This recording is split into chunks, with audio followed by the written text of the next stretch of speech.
Corona के कोहराम को कम करने के लिए कई देश इस वायरस की दवा और वैक्सीन की खोज में लगे हैं। भारत भी उन देशों में शामिल है जहां इस खतरनाक महामारी के लिए वैक्सीन की खोज की जा रही है। साथ ही चीन भी इसी दौड़ में शामिल दिखाई दे रहा है। ऐसा लगता है कि इस दौड़ में अब भारत चीन से आगे निकल गया है और दुनिया को कोरोना से बचाने में अहम भूमिका निभाएगा। दरअसल भारत ने 136 करोड़ की जनसंख्या के बावजूद अभी तक कोरोना को अन्य देशों से अधिक सक्षम तरीके से नियंत्रित किया है। यहाँ पर कोरोना के पॉजिटिव मामले और मौतें भी अन्य बड़े देशों की तुलना में काफी कम है। सिर्फ इतना ही नहीं, बल्कि भारत ने 100 से अधिक देशों को करोड़ों HCQ देकर मदद भी की है। अब ऐसा लगता है कि भारत दुनिया भर के देशों को कोरोना वायरस की वैक्सीन की आपूर्ति करने में सबसे आगे होगा। विकास के शुरुआती चरणों में 50 से अधिक वैक्सीन पर काम अभी चल रहा है, लेकिन ऑक्सफोर्ड विश्वविद्यालय के वैज्ञानिकों द्वारा विकसित एक वैक्सीन अन्य वैक्सीन से कहीं अधिक सफल होता दिखाई दे रहा है।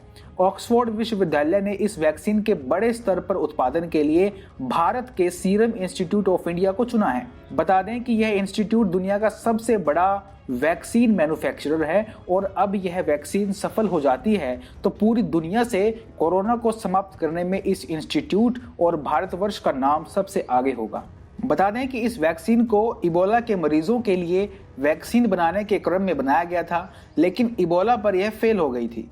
अब यह बात सामने आई है कि इसमें थोड़े से बदलाव करके कोविड-19 के खिलाफ इस्तेमाल किया जा सकता है। इसे इबोला के समय ही मनुष्यों पर टेस्ट किया जा चुका है, तो इसके सफल होने के चांस और बढ़ गए हैं। सीरम इंस्टीट्यूट ऑफ इंडिया इस वैक्सीन का उत्पादन करने की प्रक्रिया शुरू कर चुका है। इस वैक्सीन को ऑक्सफोर्ड विश्वविद्यालय के जेनर इंस्टीट्यूट द्वारा विकसित किया जा रहा है। यह अंदाजा लगाया जा रहा है कि जिस वैक्सीन में बदलाव की बात की जा रही है उसमें ऑक्सफोर्ड विश्वविद्यालय जरूर सफल होगा। कंपनी के CEO अदार पूनावाला ने एक अंग्रेजी अखबार से बातचीत में बताया कि ऑक्सफोर्ड विश्वविद्यालय के वैज्ञानिक बहुत योग्य महान वैज्ञानिकों का एक समूह है, इसलिए हमने कहा कि हम इस वैक्सीन को बनाने का चांस लेंगे और इसलिए हम आश्वस्त हैं। उन्होंने आगे कहा, एक निजी कंपनी होने के नाते हम सार्वजनिक निवेशकों या बैंकरों के प्रति जवाबदेह नहीं, इसलिए मैं थोड़ा जोखिम ले सकता हूं और दूसरे अन्य कमर्शियल उत्पादों को रोका जा सकता है। एक बार वैक्सीन विकसित हो जाने के बाद भारत में इसका उत्पादन बड़े पैमाने पर शुरू किया जाएगा। साथ ही इसका उपयोग पहली बार भारतीयों के लिए ही किया जाएगा और फिर दुनिया भर के देशों को निर्यात किया जाएगा, जैसे भारत ने HCQ के मामले में किया था।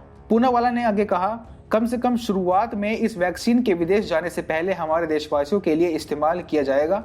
किस देश को कितनी वैक्सीन दी जाएगी, किन देशों में वैक्सीन को पहले एक्सपोर्ट किया जाएगा, यह सब भारत सरकार तय करेगी। मोदी सरकार पहले से ही सीरम इंस्टीट्यूट के साथ मिलकर काम कर रही है और PMO इस घटनाक्रम की बारीकी से निगरानी कर रहा है। पूनावाला ने कहा कि हमें मई से भारत में ट्रायल शुरू करने की उम्मीदें हैं। ट्रायल में सफल रहने पर सितंबर-अक्टूबर तक काफी संख्या में वैक्सीन तैयार हो जाएगी।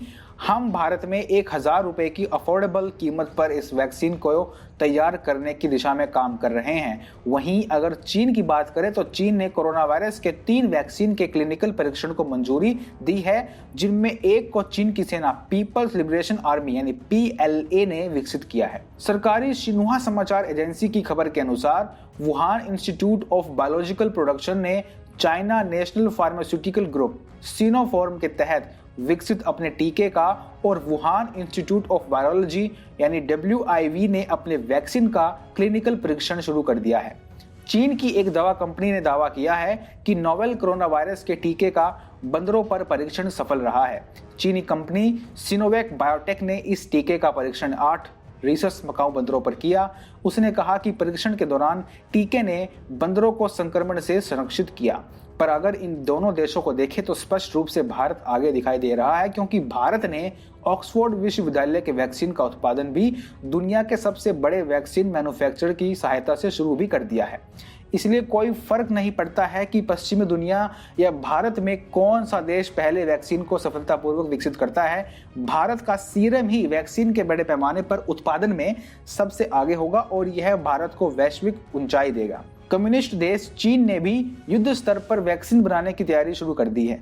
सिनोवैक बायोटेक नाम की एक 2 दशक पुरानी फर्म को चीनी सरकार द्वारा बड़े पैमाने पर निर्माण वैक्सीन को मंजूरी दी गई है, जिसे चीनी चिकित्सा अधिकारियों द्वारा विकसित किया जा रहा है।